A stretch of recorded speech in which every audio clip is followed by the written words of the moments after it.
কাজে ওনাকে কাছ থেকে দেখা সকলের সৌভাগ্য হবে না। আমার নাম মোহাম্মদ আইব আলী। আমি আইছি তারেক জিয়ারে দেওয়ার জন্য এক নজর। আমি কোনো লোভ লালসা কোনো কিচ্ছু না, ওনার ভক্ত, ওনারা দেওয়ার জন্য আমি এই জায়গায় আইছি।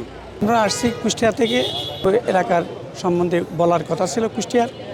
কুষ্টিয়া থেকে অনেক ভোটে আমরা জামাত হয়ে গেছে, বিএনপি হেরে গেছে। এই সম্বন্ধে কিছু উপদেশমূলক কথা ছিল আমাদের, সেগুলো বলার সুযোগ হলো না, যেহেতু এমপি ছাড়া কাউকে অ্যালাউ নাই, এই অবস্থা আর কি। বাংলাদেশের মানুষের ভোটেই সংখ্যাগরিষ্ঠতা অর্জন করেছে, সেই হিসেবে আমরা বিএনপি নেতা জনাব তারেক রহমান তিনিই দেশের প্রধানমন্ত্রী হবেন, এটাই স্বাভাবিক।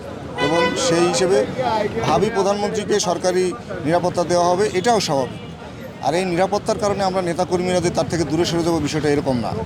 তিনি যখন অফিসিয়ালি কাজে থাকবেন বা অফিসিয়ালি তিনি 24 ঘন্টা নিরাপত্তার মধ্যে থাকবেন। এর মধ্যেও নেতাকর্মীরা যখন তাকে প্রয়োজন, নেতাকর্মীদেরকে যখন তিনি সাংগঠনিকভাবে প্রয়োজন হবে, তখন নিশ্চয়ই নেতাকর্মীরা তাকে কাছে পাবে এবং নেতাকর্মীদেরকে তিনি ডেকে নেবেন। এই বিষয়ে আমাদের চিন্তিত বা অরিড হওয়ারও কিছু নাই বলে মনে করি। আর ওনার জন্য আমার অনেক মায়া লাগে। আমি আধাবেলা অটো চালাইছি আর আধাবেলা প্রচারণা করছি, ভোট চাইছি মানুষের কাছে বিনা স্বার্থে নিঃস্বার্থে। আল্লাহর রহমতে পাস করছে, ওই আনন্দয় ওনাকে আমি সম্মত জানাইতে আইছি, ওনাকে দেখতে আইছি, এইটুকু আমার আশা আল্লাহর কাছে, আর কিছু না।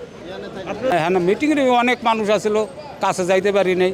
এর আগে আমি অফিসে আবার আইছিলাম জানুয়ারি মাসের 17 তারিখে, কিন্তু ওনার লগে আমি একটা আশ নিয়ে আইছিলাম ওনারা দেওয়ার জন্য, নিজে পাইলা, কিন্তু আশ আমি দিতে পারি নাই। পরে রিটার্ন গেছি গা।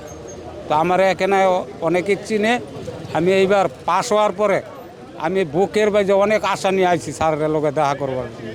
আমি দেখা করতারলে আমি আল্লাহর কাছে লাখো শুক্রিয়া আমি ওনার জন্য। বিএনপি নিরঙ্কুশ বিজয় হয়েছে সারা বাংলাদেশে, যেটা জাতির প্রত্যাশা ছিল।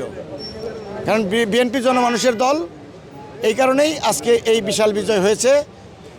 আমি টাঙ্গাইলের ছেলে, আমি টাঙ্গাইল থেকে আমাদের টাঙ্গাইলের সাথের এমপি জননেতা জনাব আবুল কালাম আজাদ সিদ্দিকী, এবারের 3 বারের এমপি। ওনার সাথে আমি এই গুলশান অফিসে এসেছি।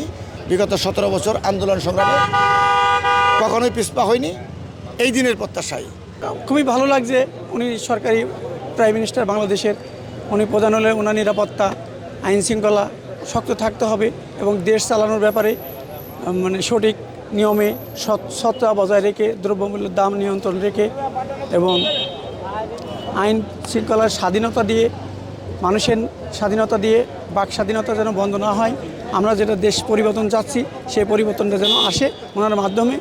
বিএনপি মানুষের রাজনীতি করে, জনগণের রাজনীতি করে। সবসময় বিএনপি জনগণকে বিচার করেই বিএনপি রাজনীতি করে এবং সকল দল, মত, ধর্ম, বর্ণের মানুষকে একটি ছাতার মধ্যে এনে বাংলাদেশে একটি বাংলাদেশি জাতি আমরা গঠন করতে চাই।